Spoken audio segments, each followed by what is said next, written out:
Meow, meow, meow, meh. Everybody, I'm Cantonese Cat. Hey everyone, Cantonese Cat here. Before I go for a monthly chart for Clean Spark, ticker symbol CLSK, I want to go through the 3-month chart here. So each of these candles represents a quarter of the year. Each of these candles represents 3 months. So far, it's just in the month of April, right? So this hasn't really even been close to being done yet. You do see a little bit of like a long-legged doji candle over here. You see like the leg is down here a little bit further than it is up here.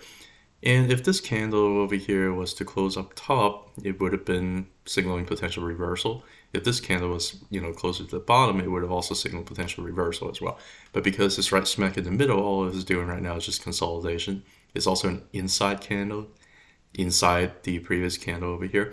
So right now it's just consolidation. It's directionless, but because it's directionless, if the primary trend is up, most likely what's going to end up doing next is going to be bullish continuation moving forward.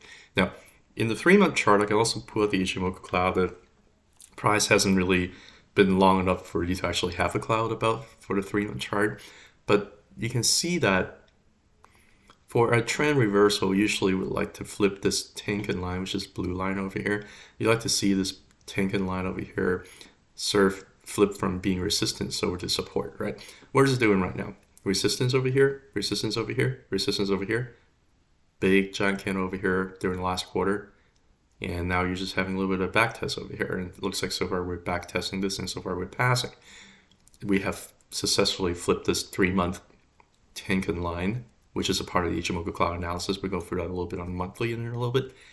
It has successfully flipped that from resistance over to support. And this is a very, very clear thing that you're seeing. Like, I'm not making this up. Now, going back to the monthly here. If you look at the monthly, again, it's the same candle. This is the month of April. So far, it's just forming like an indecisive doji. You still have another few days left in the month for trading. But so far, this volume is not as strong as the previous volume. And it's just been, a little bit indecisive here. So what's going to end up happening is because the primary trend is bullish, right? Forming a high, a low, a higher low right here, a higher high, higher low, higher high, a little bit of like an equal low here, higher high, higher low, higher high, and right now it's just kind of been putting a higher low here for the month of April. So the primary trend is still up. You put some of the other indicators, including the Ichimoku cloud, on the monthly, you can see that you have a cloud right above, and you also have a couple of lines here. This is the Kijun line, which is lagging. This is the Tenkan line, which is the leading line, right? In a bull market, you also want to see price being pushed up by the Tenkan, by the blue line on its way up, and it continues to serve as maybe a little bit of a support to kind of push price higher over time, right? And you can see over here, it really starts to try to flip the Tenkan from resistance to support. Unable to do so over here. It's finally really doing that. It's flipping over from resistance to support. And right now, we just basically kind of back tested as support. We also had a bullish cross of the Tenkan over the Kijun right around here on the last month back in, not last month, but a month before that back in February. These are generally very bullish indication, just like over here you have a bearish cross, and this is generally a bearish indication. And sure enough, that worked out pretty well, right? What price has been doing, this is the 3rd month that is trying to push inside the Ichimoku cloud above. Again, the Ichimoku cloud can serve as resistance or support. And right now it's been serving as resistance. Price did end up closing inside the Ichimoku cloud for March of 2024. That generally is favorable for price to continue to stay within the cloud. Sometimes it backtests the bottom of the cloud, sometimes it goes beyond that and backtests some of the stuff underneath below. But so far, we were able to maintain price back inside the Ichimoku cloud. That's leaning pretty bullish over here. If it manages to stay around the cloud, the next target is really the top of the cloud. Sometimes when it gets to the top of the cloud, it can get a little bit rejected, and it can end up going sideways here a little bit before it's further bullish continuation. But in general, you think that once it breaks into the cloud, you might backtest bottom of the cloud a little bit before bullish continuation, but generally the target is like on the top of the cloud here, which is going to be the 70s. Is there potential for it to break above the cloud, backtest the cloud and go up higher? There's always that possibility. Is there a possibility where it breaks through the cloud over here, going sideways and backtest and going higher? That's always a possibility. But it's just a theory, right? It doesn't always have to happen, but this scenario is currently being favored right now because of what price action is doing. In addition to looking at the Ichimoku cloud, there's also something called the Super Ichi cloud, which takes into consideration the calculation of the Super Ichi cloud is similar to the Ichimoku cloud, but it takes into consideration of the super trend. When you look at the Super Ichi cloud, you see a little bit of a different picture here. You see the picture of, you also have the bullish Tenkan Kijun cross right around here. You also have price trying to break inside the Ichimoku cloud for about 3 months in a row. Initially, we did end up closing inside the cloud. Right now, we're kind of getting a little bit rejected from it.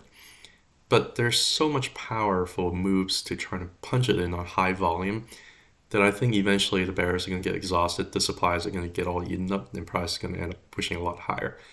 For the Super Ichi cloud, the top of the cloud is going to be around, it's going to be less. It's going to be around maybe like 60s, potentially even like 50s down here at this part of the cloud. But once it's able to really try to break into the cloud, and I do think it's trying very, very hard to do so, once it's able to really, truly break inside the cloud, I think next up, maybe by the end of 2024, it probably would end up hitting the top of the cloud, if that's what ends up happening. And you did have a pretty bullish cross over here as tailwind to potentially push price a lot higher because of that. Now, in addition to, and also looking at what the price have done for the month of April, also back tested the Tenkan and Kijun line down here. It did successfully flip the Super Ichi Tenkan line over here from resistance into support, right? So far it's back to support once and back to support twice now. So far looking very favorable. If you look at the Bollinger Bands is also going to tell you what it's trying to do. What happens is Bollinger Band generally serves as a little bit of a magnet. It's going to be very, very hard for price to break way above the Bollinger Bands. Price generally like to stay within the Bollinger Band. If it gets a little bit too far, too fast, generally price ends up getting pulled back into it and at least have like a little bit of a touch. Sometimes as a candle, sometimes as a wick. And you're really, really going to see a candle just out in space. And when that happens, it's not entirely healthy. Usually that could signify like a parabolic blow up top, or it can just signify, hey, bullish trends, the price to continuing, but it just went way too far, way too fast. You might end up having some pretty brutal correction from that. And you can see like price over here at this wick, it just went way above the Bollinger Band and it had to come back down on earth here a little bit. In the next month, you end up having still a little bit way too far from the Bollinger Band. Went back to Earth. So far, we also have a third month that may be a little bit too far and just kind of went back to Earth and just kind of stabby the Bollinger Band. But the key thing is that as you continue to have a bull market, as the 20-month moving average continues to curl up, you are having a bull trend, and during this pretty impulsive bull trend, your Bollinger Band is going to keep on expanding upwards, allowing price to go a lot higher. And the more bullishness you have over here, the stronger the Bollinger Band expansion is going to be. You can see like the lower Bollinger Band is already down to the floor. The upper Bollinger Band is trying to get pulled up over here, and I think it's going to probably end up getting pulled up continually over time. The weekly, we'll look at that next, but so far, if you look at the 3-month chart, you look at the monthly chart, everything is pointing bullish. You don't really have a whole lot of like exhaustion over here on the RSI. Matter of fact, RSI hasn't really even been like that overbought, and it's already kind of corrected from the high 60s all the way down to again like a little bit of like the mid 60s here. It's setting up a potentially pretty bullish move to go up higher. Like when it gets overbought, like it can really be overbought. It can stay overbought for a very long time. It hasn't really even quite get there yet, so I don't really see any signs of exhaustion on the monthly chart.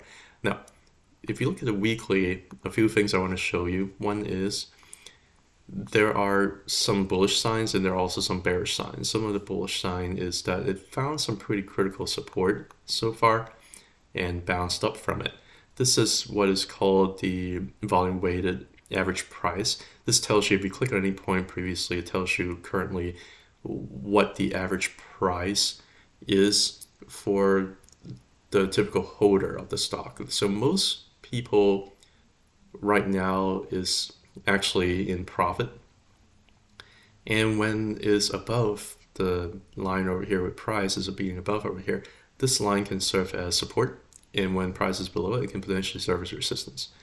And so far, it basically bounced off almost like perfectly from this support, and it continues to go up, right? And so that's a pretty bullish kind of indication here. If you look at the trend so far, also another very, very beautiful thing that happened. It's just been riding the 20-week moving average, just been touching 20-week moving average to just keep going up, right? And it's still got a very nice bull trend, 20 over 50 over 100. And this bull trend just started a few months ago, right? So far, there's a lot of positive things going on for it on the weekly. The one thing to kind of think about too, with the 20-week moving average pushing up, you also see that with the bull market support band. When you have bull market support band pushing up and price staying up on the top part of the band, it can potentially continue to attack it and go much higher. This the bull market support band does exactly what it sounds like it should be doing. It supports the bull market during bull market as support, and that's exactly what it's doing right now.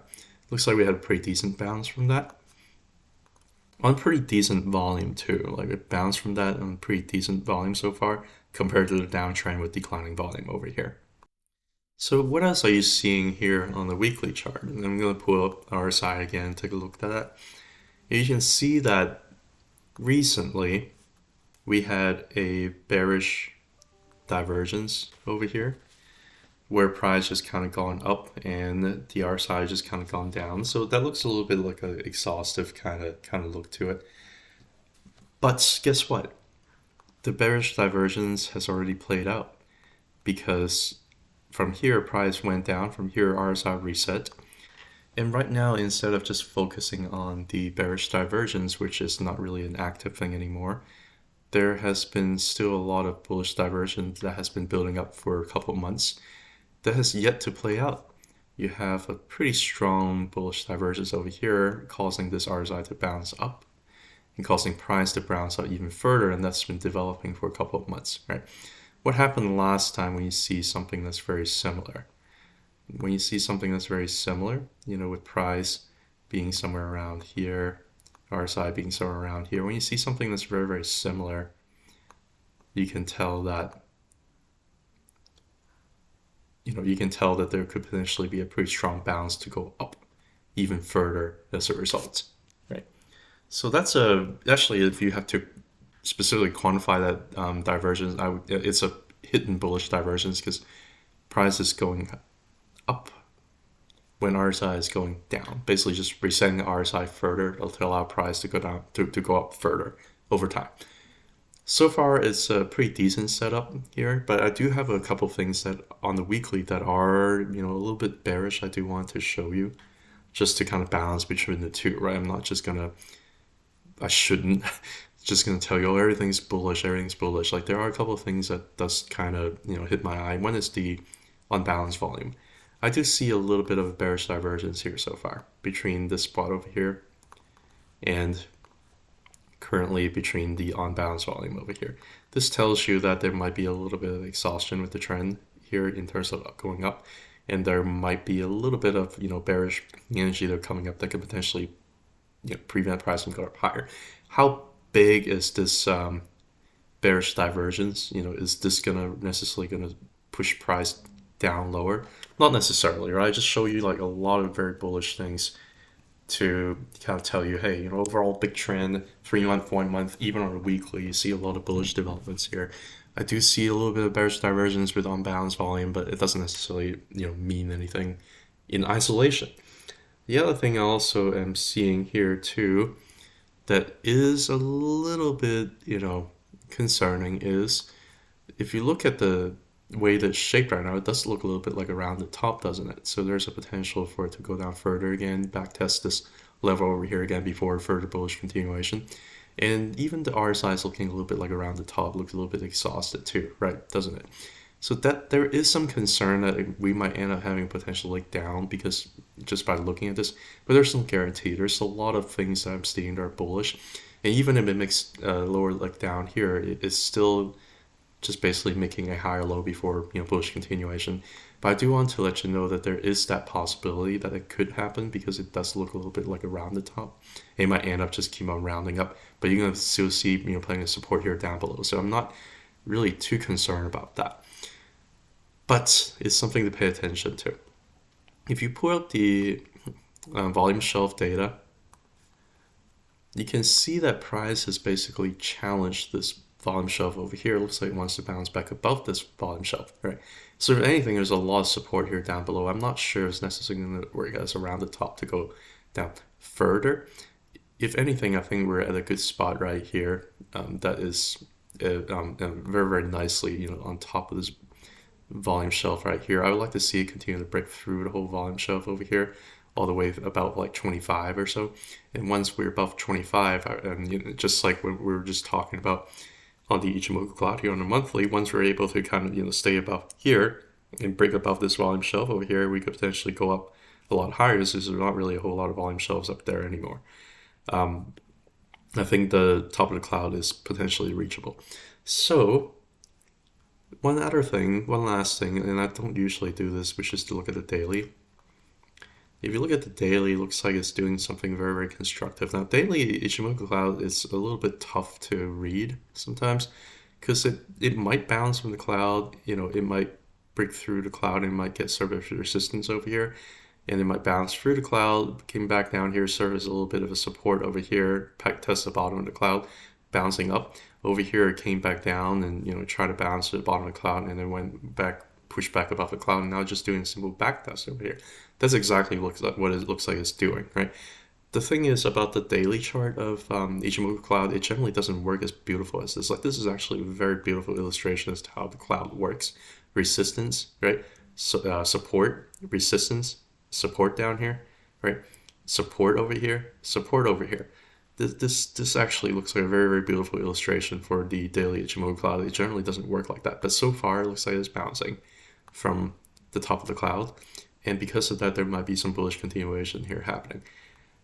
Of course, it can always break down. Of course, I could always be wrong, but so far it's looking pretty decent from multiple time frames, except for some of the things I just showed you here on the weekly. That does make me wonder whether or not we might end up having a little bit of a lower leg. If it does end up doing a little bit of a back test down here again, it's not the end of the world, right? But I'm not sure we're going to end up getting that. I did end up adding a little bit more clean spark today and earlier in the week as well. After it like came down, 7 or 8%, like it just seemed like a pretty good risk reward ratio to me. So I ended up adding more, and so I'm going to keep staying in it because I'm still quite bullish on it. I also don't want to trade in and out of these small moves because ultimately I'm seeing something that is, a lot bigger that might be looming, that these small plus or minus 40% moves may not ultimately mean much if what I'm thinking is correct. I could be wrong, but I'm just here to share my thoughts. Thank you so much for listening. Have a good one. Bye.